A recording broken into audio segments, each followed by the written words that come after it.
போய் கூப்பிட்றார். எங்கள் பக்கத்து சிவன் கோயிலுக்கு போயிட்டு கூப்பிட்றார். அண்ணா வாங்கண்ணா, குருவே உங்களுக்காக நான் காத்திருக்கிறோம், வாங்கோ. அது யார்? அங்கே இருப்பது யார்?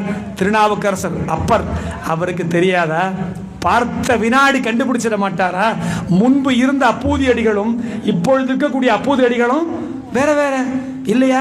முன்பு இருந்தவர் பரவச நிலையில் இருந்து நம்ம வாங்க வாங்கன்னு கூப்பிட்டவர் இப்பொழுது புத்திர சோகத்துடன் நம்ம அழைக்கிறார். தெரியாதா குருவுக்கு?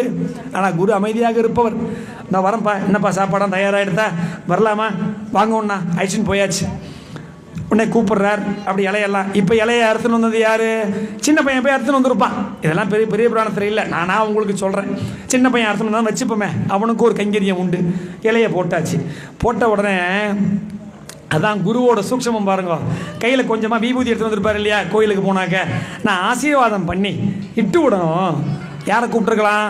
அம்மா, வீட்டம்மாவை கூப்பிட்டுருக்கலாம், இல்லை அப்பூதி அடியிலே குனிய சொல்லியிருக்கலாம், சின்ன பையனை சொல்லியிருக்கலாம். அப்போது சரியா என்ன சொல்கிறார்? மூத்த திருநாவுக்கரசை கூப்பிடு. சூட்சமம் பாருங்க. குரு இல்லைன்னு தெரிஞ்சுட்டு என்ன பண்ணுறார்? மூத்த திருநாவுக்கரசை கூப்பிடு அப்படிங்கிற. இப்போது உண்மையை சொல்லலாமா, பொய் சொல்லலாமா? நமக்கு என்ன ஆகணும்? இப்போது நோக்கம் நிறைவேற வேண்டும் இல்லையா? நம் நோக்கம் என்ன? குருவுக்கு சாப்பாடு போடணும். இப்போ குருக்கிட்ட பொய் சொல்லாமோ? சாதாரணமாகவே பொய் சொல்லப்படாது. பஞ்சமா பாவங்களில் ஒன்று என்னது? குரு நிந்தனை. குரு நிந்தனை என்ன? குருட்ட பொய் சொல்கிறது. மேக்ஸ் ஹோம்ஒர்க் முடிக்காமலே நான் முடிச்சுட்டு வீட்டில் வச்சுட்டு வந்துட்டேன் சொல்கிறோமா இல்லையா? கூச்சமே படாமல். அப்போ குருக்கிட்ட பொய் சொல்கிறது குரு நிந்தனைகள் இல்லையா? அப்போ குருட்ட பொய் சொல்லாமா? இப்போது பொய் சொல்லக்கூடாது. உண்மையை சொன்னால் சாப்பிடுவாரா? சாப்பிட மாட்டார். அப்போ பாருங்க எந்த அளவுக்கு அவருக்கு தர்ம சங்கடமான நிலை பாருங்க. எல்லாமே நல்ல சிவனடியாருக்கே வர்றது. அடியார் பெருமக்களுக்கு பாருங்க எவ்வளோ சங்கடம் பாருங்க. ஆனால் அவர் எப்பொழுதுமே இறைவனாகப்பட்டவர் உடன் நிற்பாருங்கிறதுக்கான எடுத்துக்காட்டு இது. என்ன அழகான தமிழ் சொல் சொல்கிறார் பாருங்க. மூத்த திருநாவுக்கரசு இப்பொழுது உங்களுக்கு உதவ மாட்டான். நல்ல வார்த்தை. உதவி பண்ண முடியுமா? இறந்தங்க கிடக்கான், இல்லை செத்து போயிட்டாங்கிற உண்மையை சொன்னாரா? இல்லை. பொய் சொன்னாரா? இல்லை. அதான் தமிழ் உதவுது பாருங்க. என்ன சொல்றார்? மூத்த திருநாவுக்கரசு இப்பொழுது இங்கே உங்களுக்கு உதவ மாட்டார். அப்படியா? உதவ மாட்டானா? இவர் யார் உட்கார்ந்துருப்பவர்? அவருக்கே குருவாச்சே. இவர் உடனே தமிழ்ல அர்த்தம் நடிக்கதான் இருக்கு. என்ன சொல்றார்?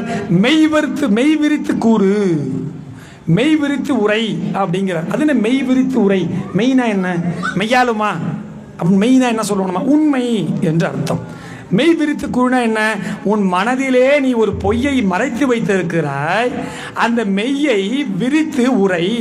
உண்மையை விரித்து மனசுல பூட்டி வைக்காத, உண்மையை சொல்லு அப்படின்னு அர்த்தம் பண்ணியிருப்பார் நினைக்கிறேன் நீங்க. அப்படின்னு அர்த்தம் பண்ணியிருப்பாரா? அந்த மெய்னா என்ன? உடல் என்று பொருள். மெய்னா என்ன? உடல் என்று பொருள். அங்கே உடலை மறைத்து வைத்திருக்கிறாய், அந்த உடலை விரித்து ஊரை. என்ன சொல்லு? அந்த மறைச்சி வச்சிருக்கிய உன் செத்து போயிட்டானே, மறைச்சி வச்சிருக்கியே, அதை கொண்டு வந்து விரிச்சு இங்கே போடு. இங்கே பாருங்க, இதான் ஸ்லேடைன்னு பேர் தமிழில். ஒரே ஒரு சொல் தான். அந்த ஒரு சொல்லுக்கு என்ன இருக்கும்? 2 அர்த்தங்கள் இருக்கும். மெய் விரித்து உரைன்னு சொன்னார். முதல் அர்த்தம் என்ன? உண்மையை சொல் இல்லையா? 2வது அர்த்தம் என்ன? அங்கே குழந்தையை மறைத்து வைத்திருக்கிறாயே, அதை கொண்டு வந்து போடு. எந்த வினாடி அந்த மேடைக்கிட்ட அந்த சபையிலே உண்மை உடைந்ததோ அதுக்கு மேலே அப்பூதி அடிகளுடைய மனமும் அந்த இன்னொருடைய அம்மாவுடைய மனமும் உடையாமல் இருக்குமா? உடைந்து அப்படியே கண்கள்லேருந்து தாரையாக கொட்டுறது. வா குழந்தை அப்படி போயிடுதுப்பா, காப்பாற்று குருவே, நான் அப்படி தப்பு பண்ணிட்டேன், என் புள்ள செத்து போனதை மறைச்சிட்டேன் உங்ககிட்ட. அப்போ தான் திருநாவுக்கரசர் கேட்குறார், ஏன்பா இப்படிப்பட்ட பாவத்தை நீ செய்யலாமா? உன் குழந்தை இப்படி கிடக்க எங்களுக்கு சாப்பாடு போட்டு இப்படி பண்ணலாமா? தப்பு இல்லையா? அப்போ தான் பாருங்க, இதுதான் உண்மையான சிஷ்யர்களுக்கு வியாக்கியானங்கள் தோன்றும். ஏன் குரு யார்? திருநாவுக்கரசர். என்ன வியாக்கியானம் சொல்கிறார் தெரியுமா? குருவே, நான் மறைத்தது பாபம் இல்லை, நான் மறைத்தது பாபம் இல்லை. என்னப்பா சொல்ற? திருநாவுக்கரசரே கேட்கிறார். இப்போதான் நான் என்ன சொன்ன ஆரம்பத்தில், குரு என்ன பண்ணுவா? குரு தன் சிஷ்யர்களையும் குருவாக மாற்றுவார். இப்பொழுதுதான் அப்பூதி அடிகள் குருவாக மாறும் தருணம். என்ன கவனிக்கணும் எல்லாரும். இப்போ என்ன ஆச்சு? சொல்ற, இல்லை சுவாமி, நான் பண்ணது பாவம் கிடையாது. மறைத்த பாவமே. நம்ம பார்வையில் என்ன? தன் குழந்தையை மறைத்தது பாவமா இல்லையா? பாவம் தானே. பாவம் இல்லைங்கிறார். என்ன தெரியுமா சொல்றார் அப்பூதி அடிகள்? சுவாமி, என் குழந்தையை நான் பறிகொடுத்தேன் இல்லையா, இது நான் முன் வினைகள், நான் முன் ஜென்மத்தில் செய்த பாவத்தை இப்பொழுது அனுபவித்துக் கொண்டிருக்கிறேன். இதை மறைக்காமல் நான் உங்கள்கிட்ட வந்து உண்மையை சொல்லியிருந்தேன்னா அது என்னவாயிருக்கும்? பாவமாக மாறி நான் உங்களுக்கு உணவளிக்காமல் போயிருப்பேன். இப்போ செய்கிற பாவத்துக்கெல்லாம் பிராயச்சித்தம் எது? அடியார் பெருமக்களுக்கு சாப்பாடு போடுறது இல்லையா? அதுவும் அடியாராக யார் இருக்கிறார்? இங்கே என் குருவே வந்திருக்கிறாரே, அந்த குருவுக்கு நான் உணவளிக்கும் பொழுது நான் என்னவா மாறிடுவேன்? இந்த இடத்துல நான் ஜென்ம சாபல்யம் அடைகிறேனே. அப்போ இதை மறைத்தால் மட்டும்தான், உங்களுக்கு நான் உணவு அளித்தால் மட்டும்தான் எனக்கு என்ன கிடைக்கும்? என் வினைகளை எல்லாம் தீர்த்து நான் இறைவனின் திருவடியை சேர முடியும். அதனால தான் நான் உங்களுக்கு மறைத்து சாப்பாடு போடுறேன். எவ்வளோ அழகான வியாக்கியானம் பாருங்க. இது அனைவரும் ஏற்றுக்கொள்ளக்கூடியது இல்லையா? இப்போ பண்ண தப்புக்கான கூட செத்து போயிருக்கும். முன் ஜென்மத்தில் செஞ்ச பாவம் விடாது இல்லையா, வந்துருத்து. உடனே இப்படி உண்மையை விரிவாக கூறிய பிறகு அவர் குரு சும்மா இருக்க முடியுமா? குருவின் அருள் இப்போ வரப்போகிறது பாருங்க. தன் குழந்தையாது, தன் குழந்தையா அண்ணா பாருங்க, திருப்பி திருப்பி எடுத்துக்காட்ட எடுத்துகிட்டு வருவேன். கீழே விழுந்தாலே அம்மா அழுவான்னு சொன்னேன் இல்லையா? தன் குழந்தையா, தன் சிஷியனின் குழந்தையை தூக்கு, உடனே சிவன் கோயிலுக்கு போ, பக்கத்தில் கோயிலுக்கு போ.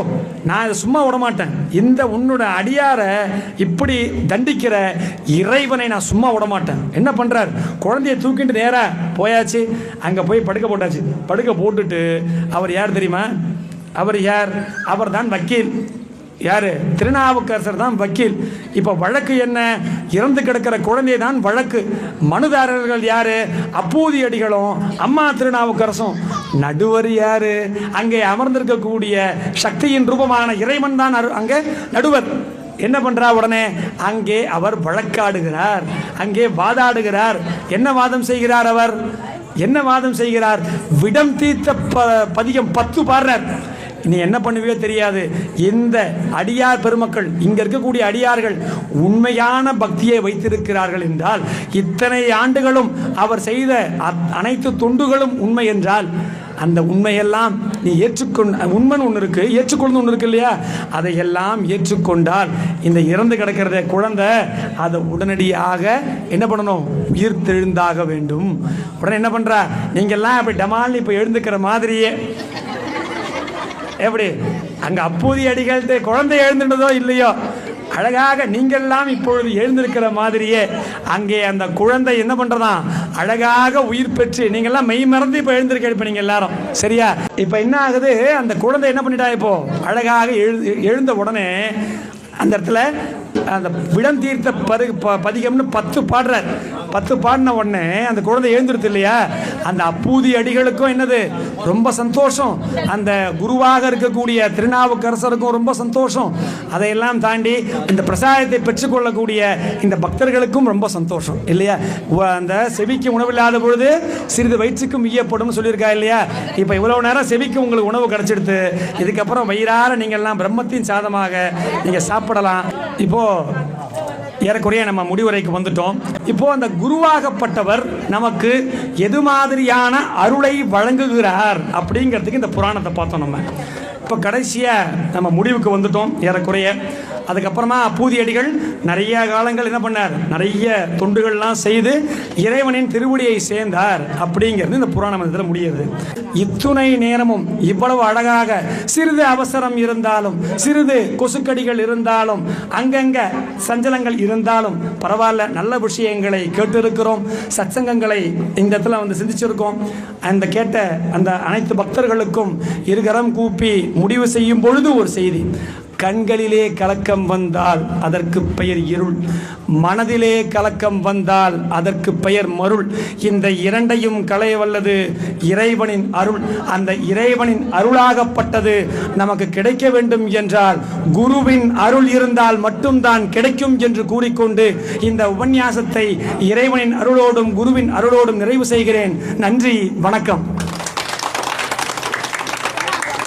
வெற்றிவேல் முருகனுக்கு, வீரவேல் முருகனுக்கு, கந்தவேல் முருகனுக்கு, கருணவேல் முருகனுக்கு.